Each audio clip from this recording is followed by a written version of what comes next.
Well, thanks for coming into your appointment today, Kathy. I wanted to take some time and sit down with you and go over something that I use. It's an assessment that will help me kind of gauge your strengths, areas that we need to work on, and of course there will be an opportunity for feedback after I ask you a bunch of questions that will help you to kind of know where you sit, along with other criminal justice individuals that have taken this assessment.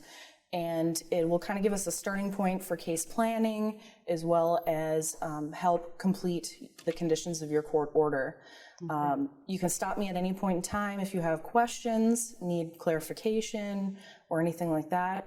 And I just wanted to ask your permission to be able to write down some notes. It will help me kind of keep track of where I am at in the process, as well as remember important things that you might say that I need to make sure I note. Okay. Awesome. Let's start with your criminal history, just kind of starting from the beginning. What kind of things have happened to you over time?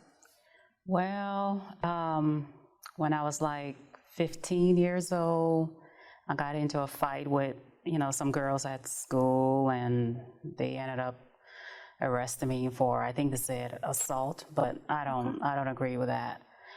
And so after that, as an adult, after I turned 18, I think I got a theft charge. Okay. And I was arrested again a couple of years later for DWI. Okay. Yeah. And then do you recall how old you were at the time of that DWI? The DWI, what year that happened? I can't remember how old I was, but I think it was like 4 years ago, 4 or 5 years ago when that happened.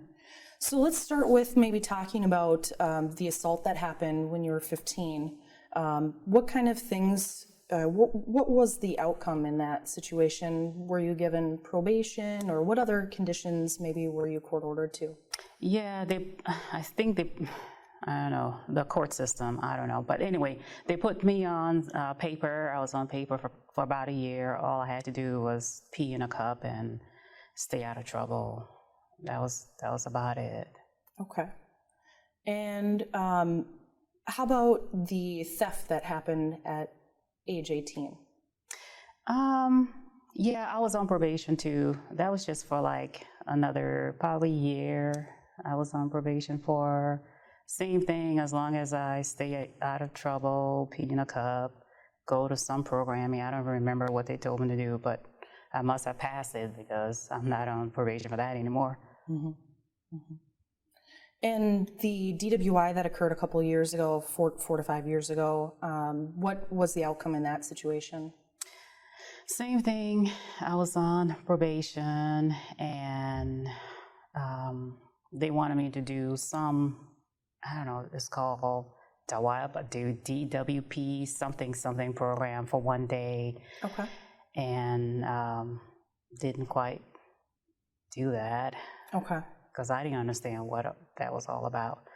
So I had to do that, and again, pee in a cup. That was about it. Okay. So overall, it sounds like the only issue that you've had with probation and conditions occurred when you were in probation for the DWI that you got a couple years ago, and it was the DWI class that you didn't complete. What was the result of that? Well, what happened, you know what, it wasn't even 4 years ago. That was about 2 years ago. Okay. And what happened was, because I didn't complete the I don't know, DWEEP program or whatever that program is. Right. Mm-hmm. And well, I didn't quite meet with my PO. Okay. I got a probation violation for that. And I guess she went ahead and put a warrant out on me. I didn't know I had a warrant. So, okay. So I guess she violated me because I didn't complete that program. So is that essentially how you ended up coming back into the criminal justice system, is you were, had some sort of law enforcement contact, and that's what brought you here today? Yes, okay. Exactly. She put a warrant out, and again, I didn't know, I guess, that I had a warrant. And a couple of months passed by, and excuse me, I was driving and got pulled over, and bam, I got arrested. Okay. And here you sit today. And here I sit today. So what are the circumstances of what's going on with, what are you here for today? Tell me a little bit about how your process went. Well, because I had that warrant and they caught me speeding, I got arrested, and they said they found some weed in the car along with some pills. Mm-hmm. What kind of pills? Just some pain pills. I mean, that's all. I mean, I have some back problems, and that's what I've been using. But I guess they said it's illegal. Okay. So you were essentially charged with possession of chemicals. Yes. Possession of drugs. Drug possession is what I've been charged with. Okay. And have you ever served any kind of jail time or workhouse time as a result of anything that you've been in trouble for? Yeah, twice, when I got arrested for the theft and the DWI. Okay. I served some jail time for that. And of course, the probation violation and the current charge, because I had the warrant. And in your time incarcerated, did you ever have any kind of compliance issues? You know, yes, well, anyway, yes, I did. It was no big deal, but I guess they said that I started a food fight or something, and I talked back to one of the guards, and I was put into sec for that for a couple of days, so. And that happened, I'm guessing, in the same incident that you had the food fight, and then a guard approached you, and that essentially led to that incident. What brought on all of that? I don't know. Some girl approached me and, got in my face, and I didn't like it. And she threw something across the table, and I threw it back at her. And the guards told me that I shouldn't do it. And because she got away with it, I confronted the guard about that, and we just started getting into it. So I threw the food back at her.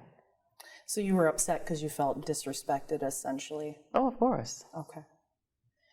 So other than the the probation violation that led to a warrant, have you had any other issues while being on supervised probation of any kind? You know what?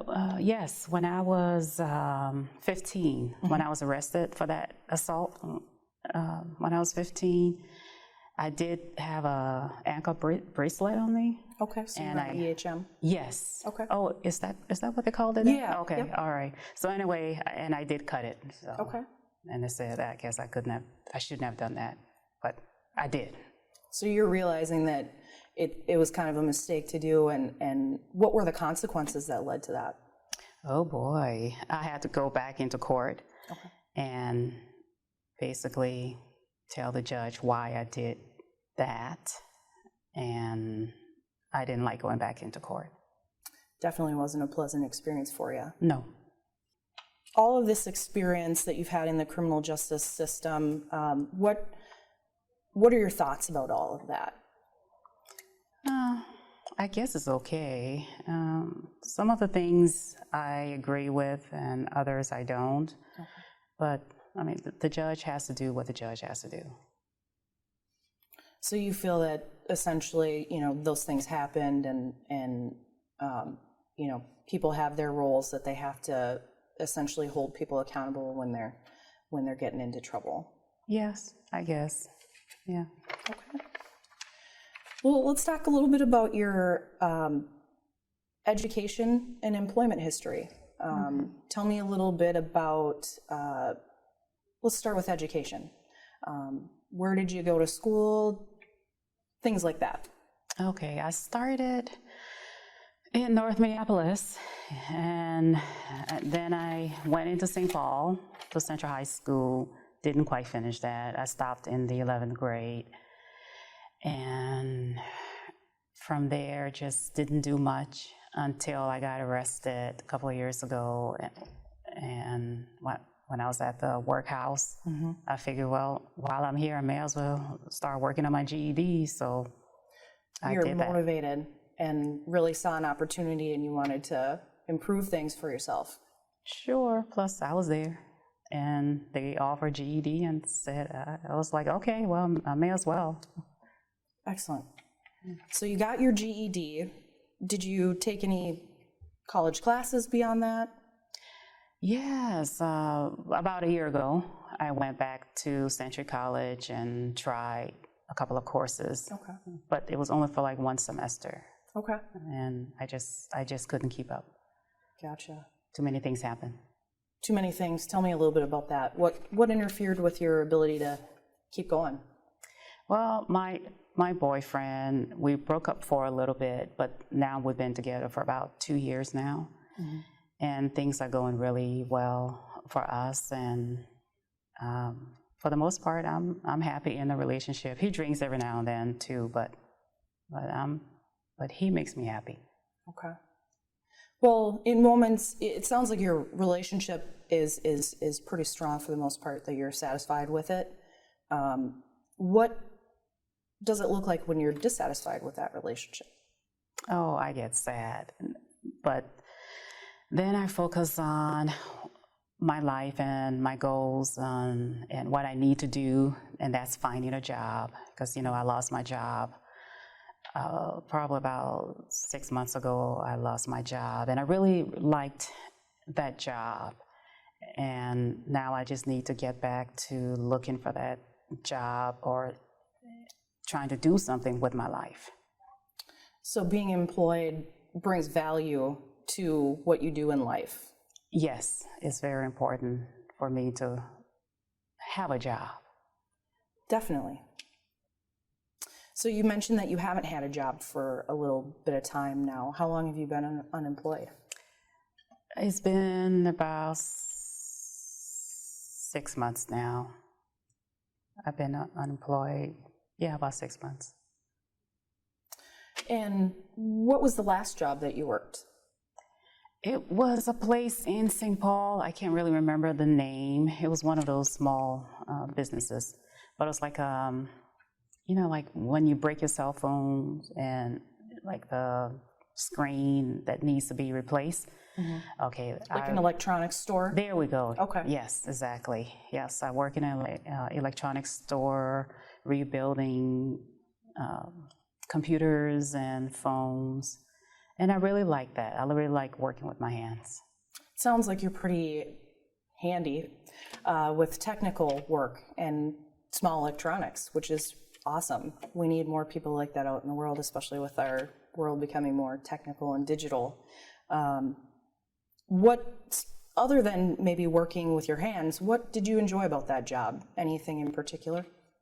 I just like being there. My coworkers made the job fun. I had a couple of coworkers there that, we all understood each other and understood that we were new on the job, so we helped train each other on how to fix computers or how to fix the cell phones. And just putting things together. I really enjoy that. Gadgets. So you had a pretty strong working relationship with your coworkers. I did. And did you spend any time with them outside of the job? Yes, we did. We went to happy hour. I know I shouldn't have been going to happy hour because got a little, tipsy there a couple of times with them. And they too, have history. So we had that in common. Okay. So yes, we did hang out.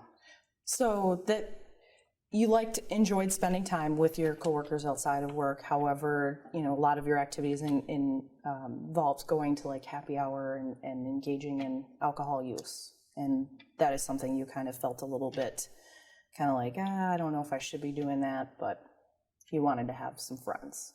Yes, I did. Okay. And do you still communicate with your old coworkers outside of work? Because I know you said it's been about 6 months since you last worked there.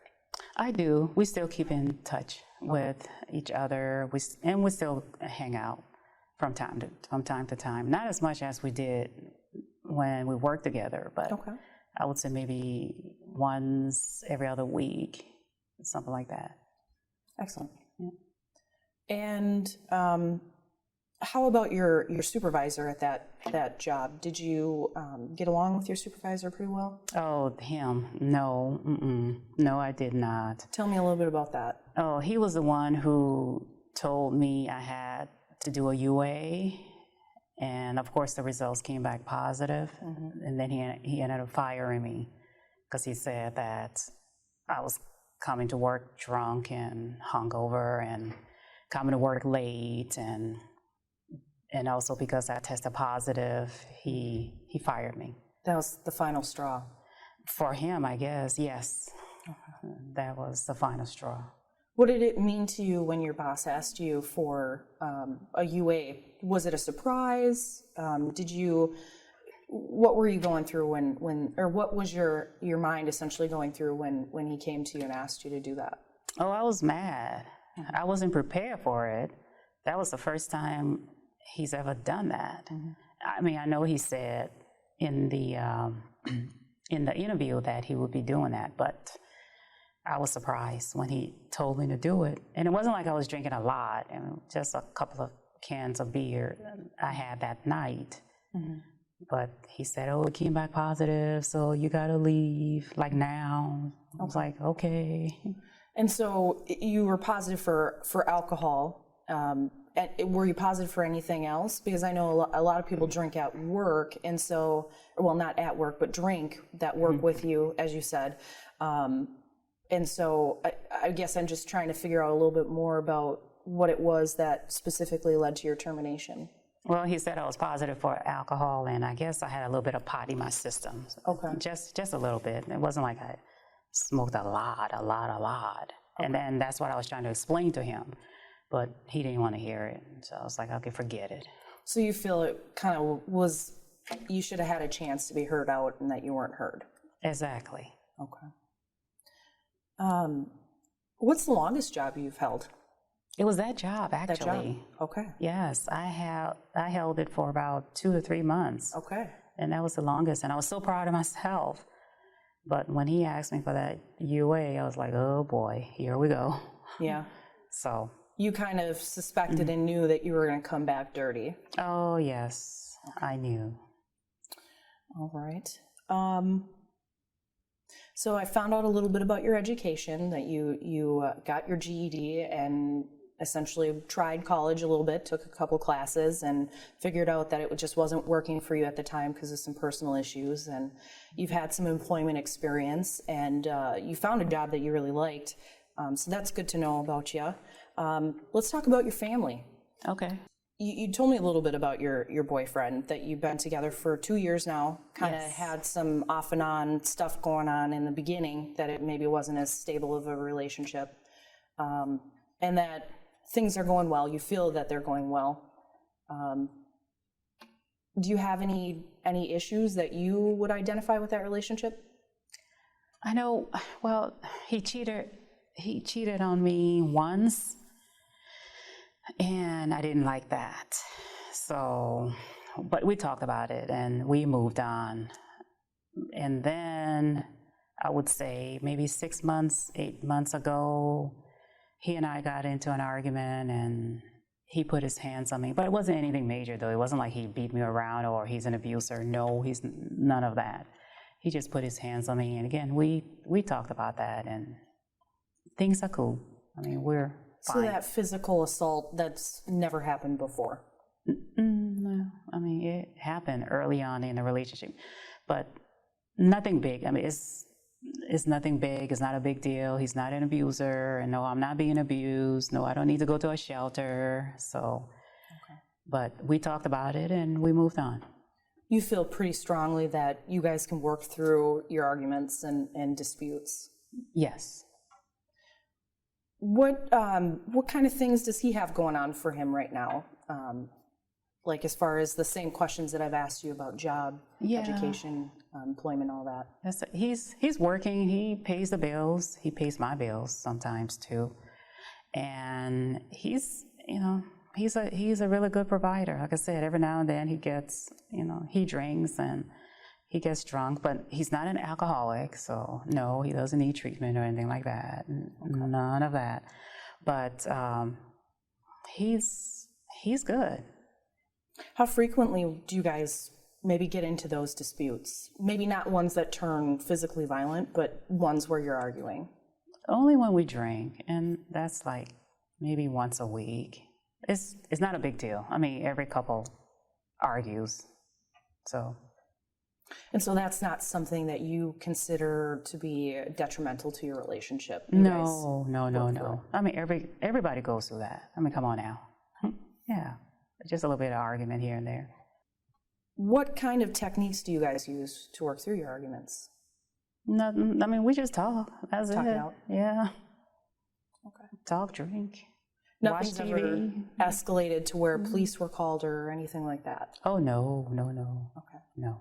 Like I said, he's not an abuser, which is, every couple argues. It's not a big deal. So you feel that you've got a pretty strong relationship. Yes, you have your squabbles essentially, but you work through them, and there's just been maybe one or two instances in which things have become violent, but that's typically when you're drinking and things escalate. Yes.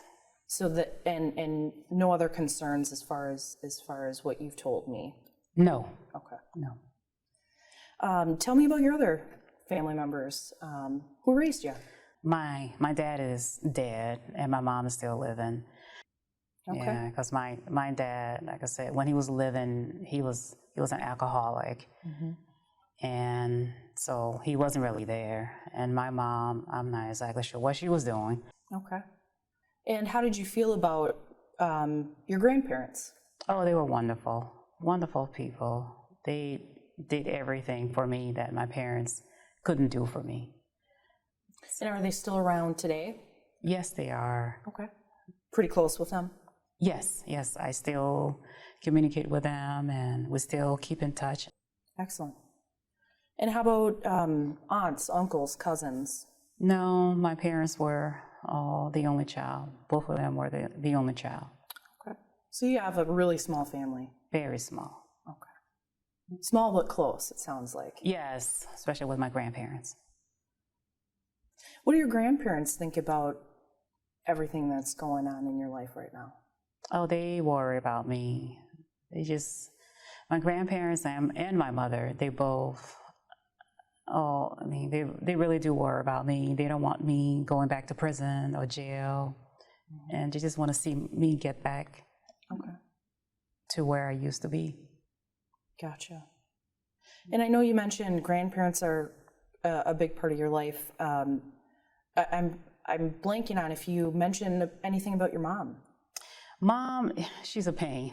She Tell me really about that. is. Oh, goodness. She's nosy. She pops up at my apartment anytime she feels like it, and that bugs me. She calls me just about every other day, checking on me. It's like she doesn't trust me or something. I don't know what's going on with her. But she tells me she doesn't want me going back to prison, so maybe that's why she's doing it. I don't know, but she doesn't trust me. But And she's feeling a pain. trusted is something that's really important to you. It is. It's like, I don't know, why can't she just take my word that I'm okay? But she doesn't. What do you think the reason might be behind her checking up on you like that? Well, because I've been to jail a couple of times. So I guess she just wants to make sure that I'm doing what I need to do to stay out of jail. So she's trying to just make sure that you're on the right track and essentially is becoming kind of a pest to you. For me, yes. Okay. Has anyone in your family, mom, dad, grandparents, or any other distant relatives connected to you, do they have a criminal history of any kind? My dad did. When he was alive, he got, I think, a couple of DWIs. Because he was an alcoholic and died of cirrhosis of the liver. So he did. I do remember that. So alcoholism truly impacted his life in a very powerful way and impacted your life. Exactly. That's why I'm trying to change now. Okay. Yes. All right. So it's important for you to show your family that you're trying to do something different. Yes. Okay. Yes. Let's talk about what you like to do in your spare time. Nothing much. I stay home, watch TV, have some friends over, drink a couple of cans of beer downstairs in the basement. I don't know. So chilling at home, maybe having some friends over and drinking a little bit, that is what you do in your spare time, essentially. No clubs, organizations, or groups that you're part of? Oh, hell no. No church, none of that. Do you just not care for it, or just never have really had a history with being a part of those? No, I haven't had a good history with being part of any clubs, any church, any groups. I just, What, tell me what a typical day looks like for you, from the time you wake up to the time you go to bed. What do you do in between there?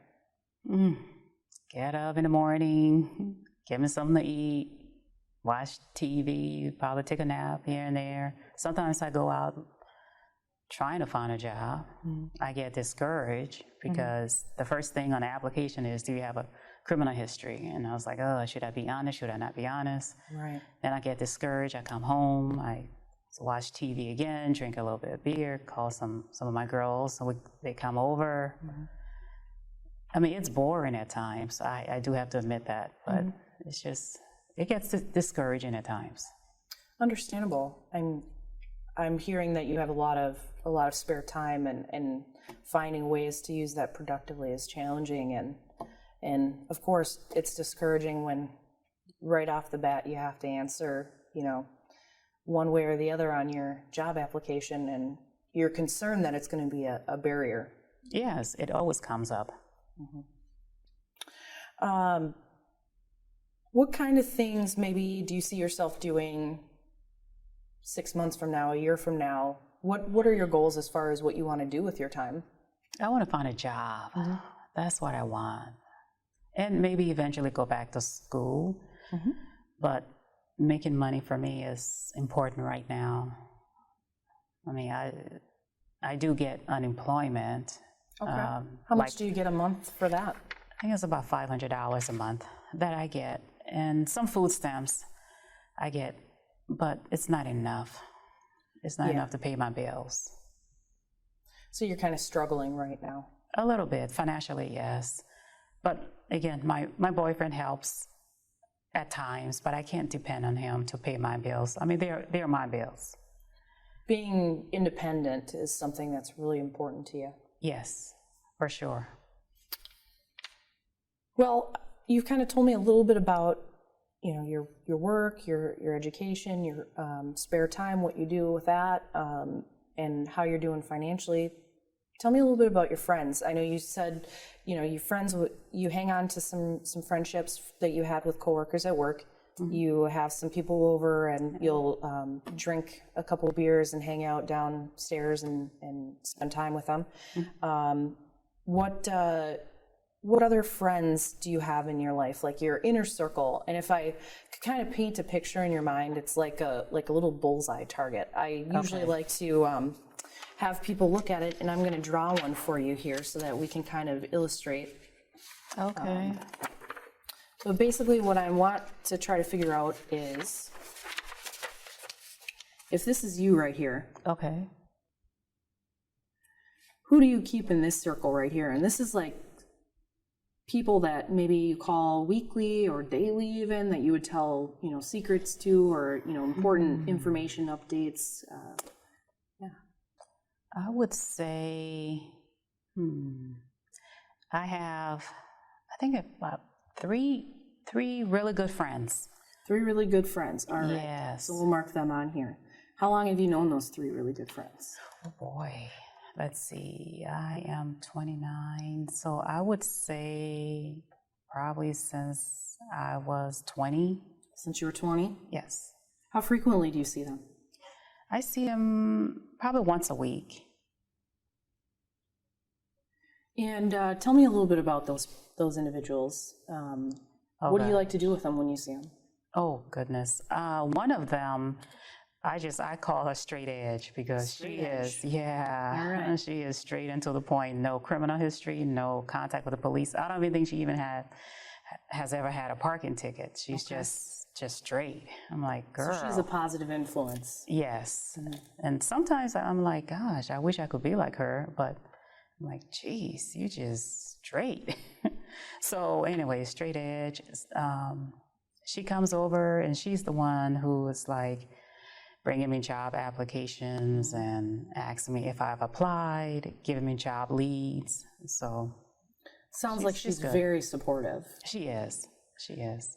Does has she ever expressed any concerns or any things about what's going on with you that she thinks about your situation?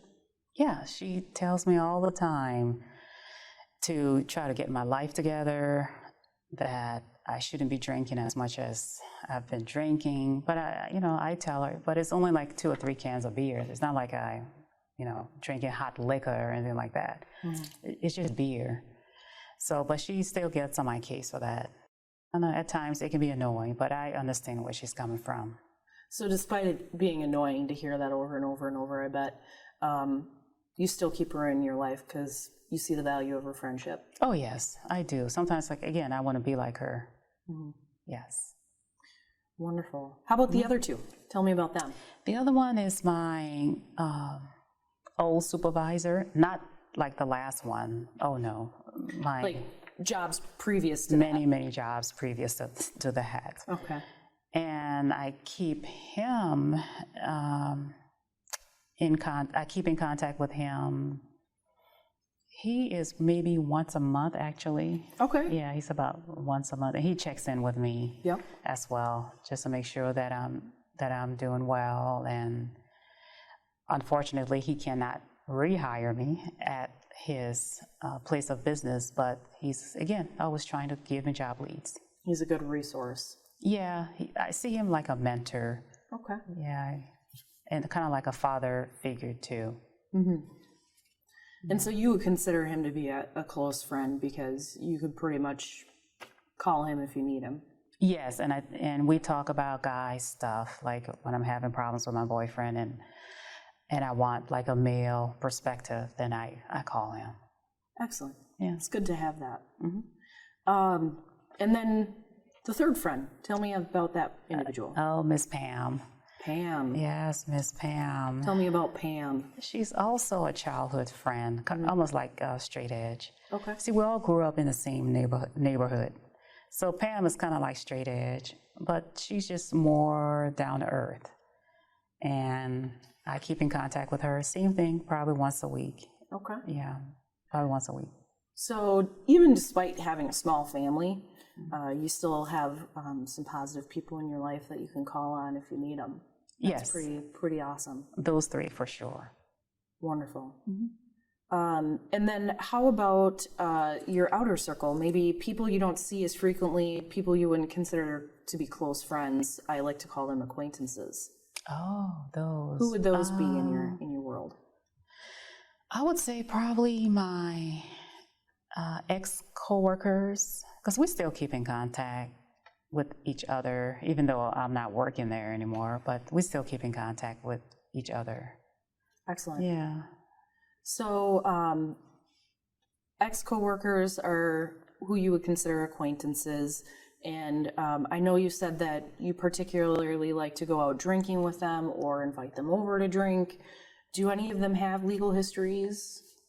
Actually, yes. Yes, they do. Nothing major, though DWI here and there, a little theft charge here and there, conviction, but nothing major. I mean, they're not like murderers or anything like that. But yeah, and I think that's why we get along as well as we do, because we understand each other. Yeah, they can relate to your experience. Yeah, and they're not judging me, not at all. And the same thing with I think you said the inner circle people, Yep, those inner 3. circle. Yeah, the same thing with 3 of them. They do not judge me at all. Wonderful. It's definitely a good thing to have friends that support you no matter what. Yes. What kind of things do you do with your inner circle? Because I know you mentioned activities that you partake in with your outer circle, but what kind of things, when you see them in the one time a week, what kind of things do you do there? With my inner circle people? Yeah. Yep, with like Pam, Straight Edge. Oh, they just, sometimes when they come over, they'll take me out. Okay. And we'll go to like the movies or go to the mall, just walk around. Okay. Just to get me out. Sometimes to walk around the lake. Mm-hmm.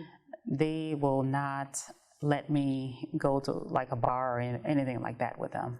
Gotcha. No. So they really try to get you out and doing some fun activities that are not substance related. Exactly. And it's funny how I can be sober with them and it's not a problem. It feels easy and natural for you. Yeah, because they're not judging me. Gotcha. Okay. Now that I know a little bit about your friends, let's talk about, because I mean the common theme that I've kind of been getting, you have some friends that you go out drinking with. Mm-hmm. Some of your legal history involves chemical use, and it sounds like chemicals play a huge role in the positivity or negativity of your significant other relationship. Let's talk a little bit about your alcohol and drug use. Okay. Starting with maybe when you started to drink or use drugs. We can go through the list of chemicals, but I like to hear from you what you've used and when. I started when I was 15, right around the time I got charged with that assault. So that's when I started drinking and smoking marijuana. I didn't start the pills stuff until I was an adult. And now you say pills. What kind of pills? No, pain. Pain pills? Pain pills. Do you recall like what kind? Was it Percocet, Vicodin, anything like that? I'd take anything. Anything. Because it started off with the Percocet prescription, but then my doctor took me off. But I was still having back pain. I was in an accident many, many years ago. So my doctor put me on that. Then all of a sudden he was like, no, you can't take any more. He wouldn't give me any prescription. So I'm like, okay, well, fine. So then I turned to the streets and started buying whatever they had on the street. And how long were you able to sustain that before, did it ever graduate to anything in addition to that? Did you use any heroin or anything like that? No. Needles? Oh, no. All right. Strong aversion to needles. No, we do not do needles. Not in this body. Well, I know you said you've kind of had an employment history in which you haven't really, the longest job you've worked is 3 months. Yes. And have kind of been frequently unemployed. How did you support your chemical use? Oh, well, like I said, I get $500 a month for unemployment. Mm-hmm. And, I sold some drugs on the side. Okay. Just a little bit, just every now and then. It's not like I walk around selling drugs on the street corner. No, I don't do that. I just sell every now and then and to just get a little bit of extra money, and then I buy what I need to buy. So you had to start selling to be able to keep up with your chemical use demand, essentially. Just a little bit. I mean, it's not like I'm a druggie. Or what is your use pattern? How much have you been using of the opiates? I mean, it's not that much. Maybe a pill here and there. Maybe every other day. But it's only for the pain. It's not like I can't stop, but I could. Mm-hmm. I mean, people say marijuana helps with it, and it does. Okay. And that's one of the reasons why I smoke marijuana. Okay. Is because it helps with the pain. And how much are you smoking of marijuana? Just maybe every other day or so. It's not that much. 1 joint, 2 joints, a blunt, a bong. I don't know. It depends on the day of the week. But again, I don't do that every day. I mean, that's like, Kind of like an every other day thing, oh yeah, well, something like that. something like that. Yeah. How about alcohol use? Tell me about that. Oh gosh, I started drinking again at the age of 15. I don't know, that's about the time that my dad started getting sick. I turned to the alcohol and the marijuana at that time. So And 15. how much were you drinking in the beginning? Oh, it was just beer. I would say maybe at that age, about 15, I would say maybe 2 cans a day. And I'm guessing you were probably sneaking it out of the fridge. Yeah, because my dad, again, he was an alcoholic, so he would bring it and I would drink his. And the reason why it was only like 1 or 2 cans is because I didn't want him to know that I was drinking some of his, and I didn't want to get in trouble for that. And did your use continue to be 2 cans a day throughout history, or did it ever change? It changed as I got older because I couldn't feel the buzz after I started getting older. So it went from the 2 cans to about 40 ounces, about two 40 ounces a day or so. Okay. And so you said alcohol wasn't having the same impact, so there was some tolerance essentially built. You could drink more or needed to drink more. Yeah, I didn't. I get the same needed effect. that. Yeah, I needed that buzz. Okay. Yeah, but again, I wasn't like getting drunk, but like falling over or anything like that. No.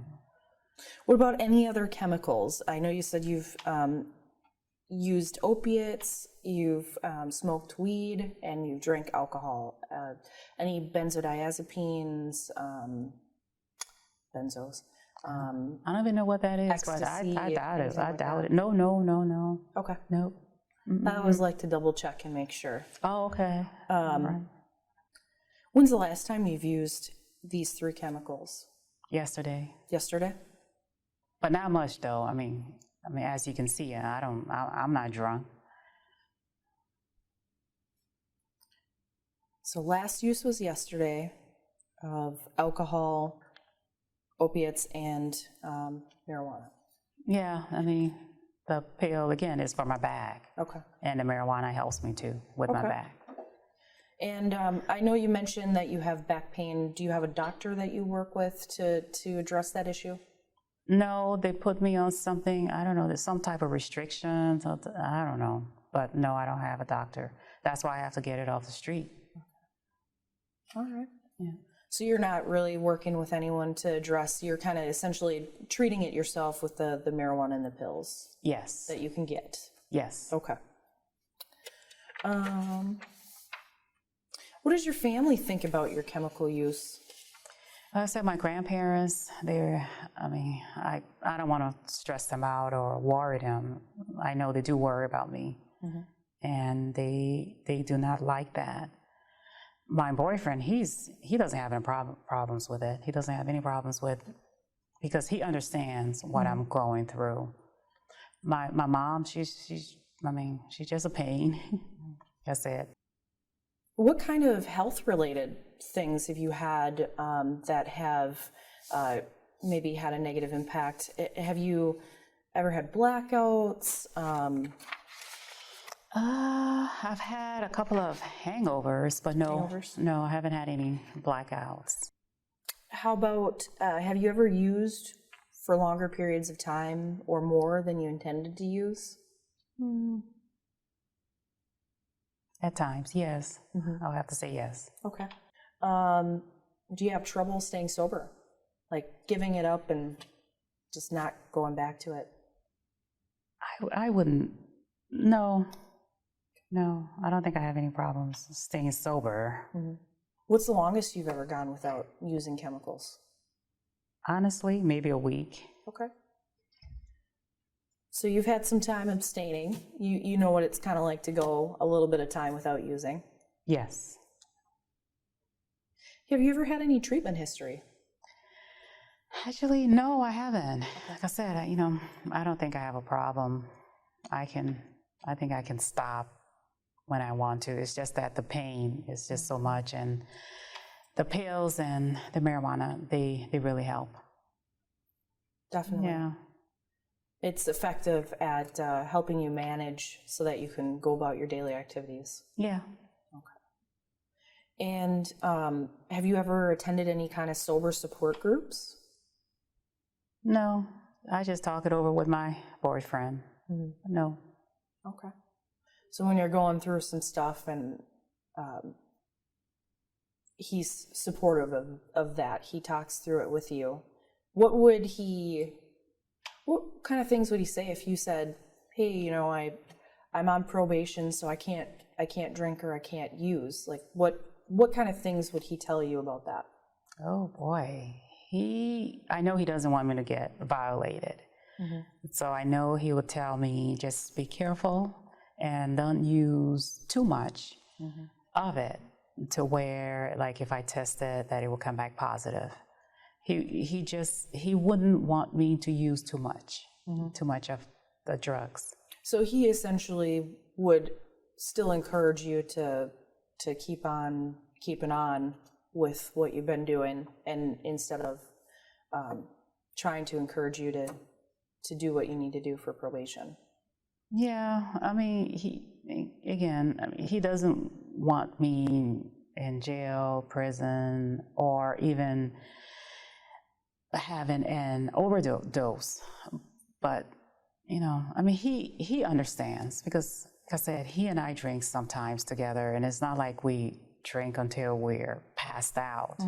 No, I don't consider ourselves to be alcoholic or anything like that. No.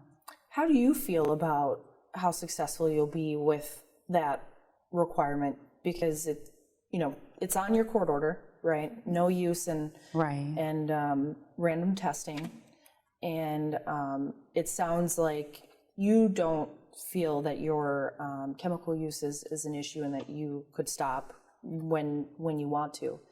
Do you feel that requirement is going to be a challenge for you? I think at the beginning, yes, it will be a challenge. But once I get into my probation time, I think I'll be able to cut back on it. I think. I mean, I've done it, even though it was just a week, but I think I can do longer. Okay. Yeah. It's always good to kind of get your perspective and know where you're at, and it sounds like you're willing to look at things. Yeah, that's something to look at. Yeah. When you think about you coming into this office for the drug possession charge and conviction, what comes to your mind? What kind of thoughts do you have? I got caught. I should not have had them on me. And now these are the consequences. So you feel it's kind of fair? Well, I mean, there are other bad folks out there who probably get less than this, but I guess it's okay. I mean, I got caught with it. So, yeah. So you kind of see it as it is what it is, and there are other people that maybe don't get punished as harshly as the sentence you received, but you're willing to face the course, as they say. Yeah, the judge has to do what the judge has to do, and I'll do what I need to do, and we'll just go from there. What do you think about the impact that your crime has had on your life and the community? Well, it's definitely affected me, for sure, because, again, it's hard to find a job. It's hard to find a job when you have a criminal history. And I don't know how it's affecting other people. I don't know. I don't talk to other people. But I know for me, yes, it's definitely affected me in the wrong way. And what does that make you feel when you come to that realization? It's hard. Like I said, I mean, I told you earlier, I don't do much during the daytime. I go out and apply for jobs. And again, the first thing that pops out is criminal history. And I can't even vote. So yeah, it does have an impact on me, for sure. Sounds like you would love to be able to get a job easily. You would love to be able to vote. You would love to have all your rights essentially restored to you. is it correct to assume that you want to be a productive member of society? I do. I really do. That's why I need to find a job. I think the first step is me trying to find a job. If you could wave a magic wand, tell me what your life would look like if you could be like, I want to fix this and this and this. What would that look like? A job. A job. I want a job. I really do want a job. That's very important to you. Yeah. To feel like you're contributing and to earn a decent wage and be able to do things without money and live your life. Yes, exactly. Okay. Yeah. We talked a little bit about what might be challenging, the chemical use and maybe cessation of that. What else might be challenging for you on probation? Following, I guess, it depends on my PO though, how my PO talks to me, because I hate for people to talk down to me, or I feel like they're talking down to me. So I'm hoping that I get along with my PO and being told what to do, when to do it, and dropping everything and running to the office. So you want a strong working relationship with your probation officer. Yeah, who can understand where I'm coming from. Exactly. What kind of goals do you have for yourself on probation? I would say getting off probation. Yeah, that's a great goal. That's it. I just want to get off. That's it. Okay. Get off and get a job. Okay. Complete probation successfully and find a job. Those are your top priorities. Yes, because my housing is stable. I've been there for, I would say, about 3 years, 4 years now. So okay. So everything is straight. Excellent. That actually was going to be something else I touched upon. Where is it you're currently residing right now? I have my own apartment. I'm in a subsidized apartment, and I pay 30% of my income. So whatever my income is, I pay 30% of it. Excellent. Yeah. And who else lives with you? My boyfriend. Okay. He lives with me. Okay. Yeah. And so are you pretty satisfied with those living arrangements? Yes, I am. It's not in the best neighborhood, but you know what? It's my home, and it's mine. Yeah. It's a little spot that you are proud to call your own. Yes, for sure.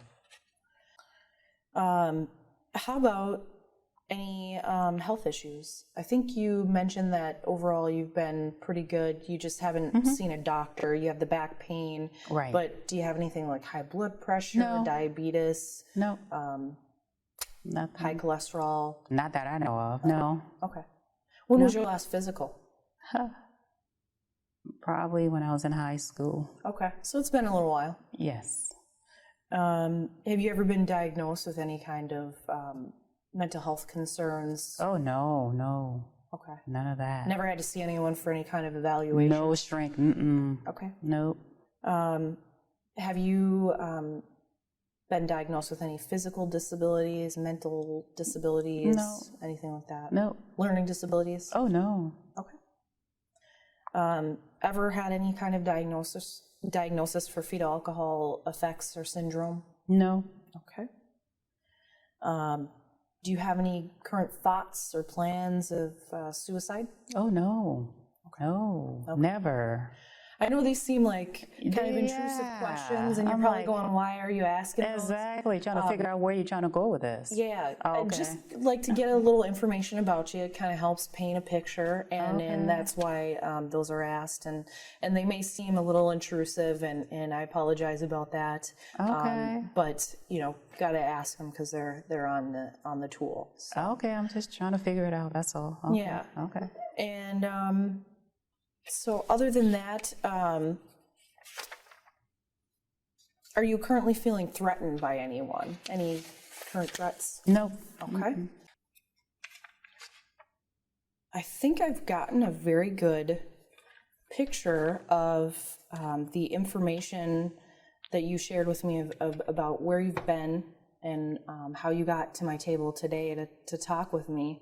Okay. And I wanted to give you time to ask me any questions if you had any, clarify anything you're concerned about, or if there's one final thing you want to tell me about who you are and what you're about, it'd be great. This is the time. No, you pretty much cover everything.